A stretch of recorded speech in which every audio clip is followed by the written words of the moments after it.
बात अब करेंगे हिमाचल के चुनाव की।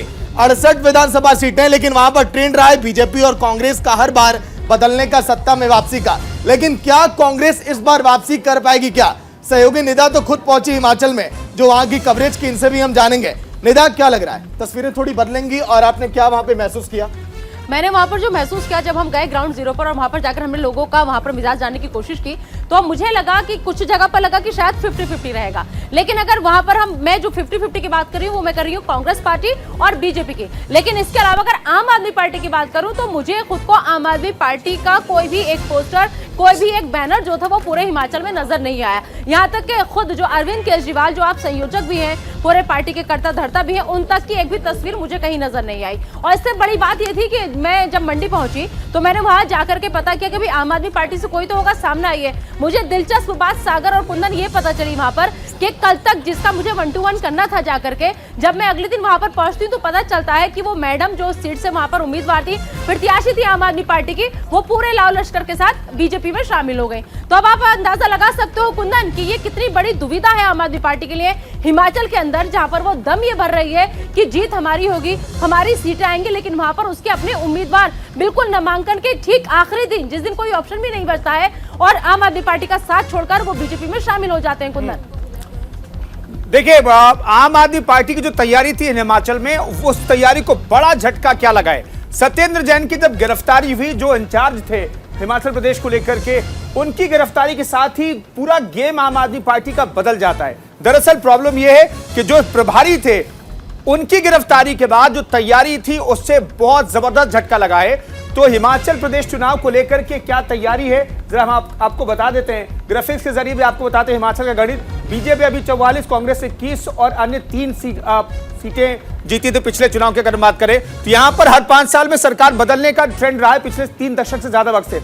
अगर परसेंटेज की बात करें तो 49% बीजेपी को वोट मिले थे, कांग्रेस को 42%, अन्य के खाते में 9%। लेकिन हर बार यह आंकड़ा बदल जाता है, हर बार जो ये वोट परसेंटेज बदल जाता है, सीटें बदल जाती है। लेकिन इस बार क्या बदलेगा, रिवाज बदलने वाला है, यह देखना बेहद दिलचस्प होगा।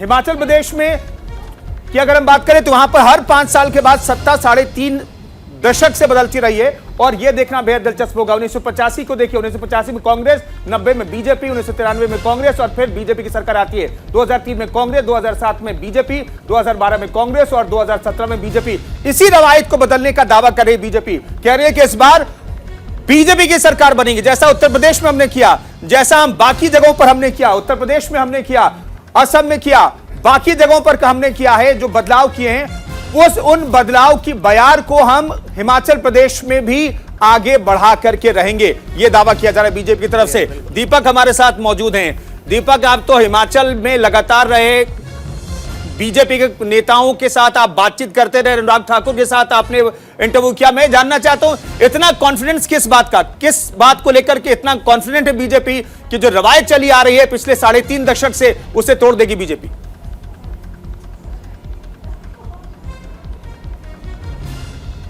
जी कुंदन, अगर बात की जाए कि जिस तरीके से बीजेपी कॉन्फिडेंस में है, हालांकि देखिए अगर बात की जाए तो रिवाज बदलने की, तो चाहे वो उत्तर प्रदेश हो, उत्तराखंड हो, या फिर गोवा हो, या फिर अलग स्टेट हो, रिवाज बदला है और यही रिवाज बदलने की तैयारी में है हिमाचल प्रदेश में। देखिए, केंद्र मंत्री अनुराग ठाकुर हो, या फिर मुख्यमंत्री जयराम ठाकुर हो, या फिर बीजेपी के राष्ट्रीय अध्यक्ष जेपी नड्डा खुद बिलासपुर से आते हैं, हिमाचल उनका गढ़ माना जाता है। और लगातार अगर बात की जाए तो जिस तरीके से लगातार बीजेपी अपना दमखम दिखा रही है हिमाचल में, वो जाहिर सी बात है कि रिवाज बदलने वाली है। देखिए, प्रधानमंत्री नरेंद्र मोदी वहां जाते हैं, 9 तारीख की भी उनकी जो रैली थी, वो एक तरीके से उन्होंने हिमाचल के लोगों को जोड़ने के लिए पूरी कोशिश की। और जाहिर सी बात है कि सबसे बड़ा अगर आज के टाइम पे अगर बीजेपी पार्टी में अगर कोई बड़ा फेस है तो वो है प्रधानमंत्री नरेंद्र मोदी। उनको कई बार देखा जाए कि कई बार रिपीटें हुई है चीजें, सरकार कई बार बदली है, रिवाज कई बार बदले हैं, और उसी को बदलने की तैयारी कर रही है बीजेपी। हालांकि ग्राउंड जीरो पर गए, वहां पर मैं ग्राउंड जीरो पर गई, न्यूज इंडिया पहुंचा ग्राउंड जीरो पर, हर सीट का हाल जानने की कोशिश की आपने, हमने न्यूज इंडिया के साथ। लेकिन आपने वहां पर क्या महसूस किया, आपका जो अनुभव है वो क्या कह रहा है कि क्या जो वहां के मुद्दे हैं वो काम करेंगे, या फिर सिर्फ और सिर्फ मोदी फैक्टर काम करेगा?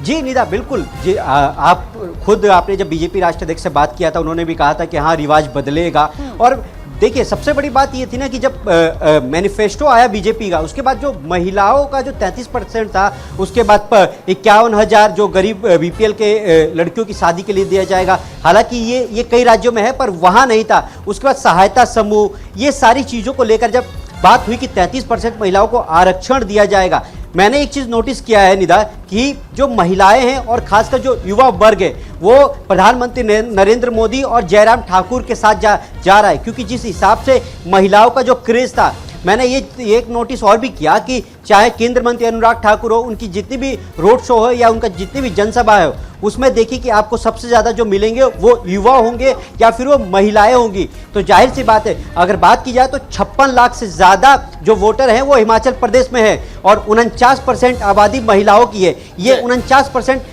आने वाले दिनों में जब वोटिंग होगी तो ये बीजेपी हो या फिर कांग्रेस हो, इनका भविष्य तय करेगी। इसीलिए लगातार जिस तरीके से बीजेपी ने अपने संकल्प पत्र में भविष्य तय होने का समय आ चुका है। आम जनता तय करेगी कि आखिर हिमाचल की सत्ता किसको सौंपनी है और कौन यहां पर जीत प्राप्त करेगा, क्योंकि क्या कांग्रेस अब वापसी करेगी और क्या बीजेपी पर आम जनता एक बार फिर से भरोसा कर सकती है या फिर आम आदमी पार्टी पंजाब की तरह यहां पर भी कोई करिश्मा कर सकती है? निदा बिल्कुल, और साथ ही साथ दरअसल अब यहाँ पर वक्त हो गया एक छोटे से ब्रेक का, लेकिन आप कहीं मत जाएगा क्योंकि ब्रेक के बाद आपको हम बताएंगे कि आखिर एमसीडी चुनाव को लेकर क्या है आम आदमी पार्टी की 10 गारंटी योजना। इसके अलावा बात करेंगे कि जैकलिन को जेल मिलेगी या फिर बेल।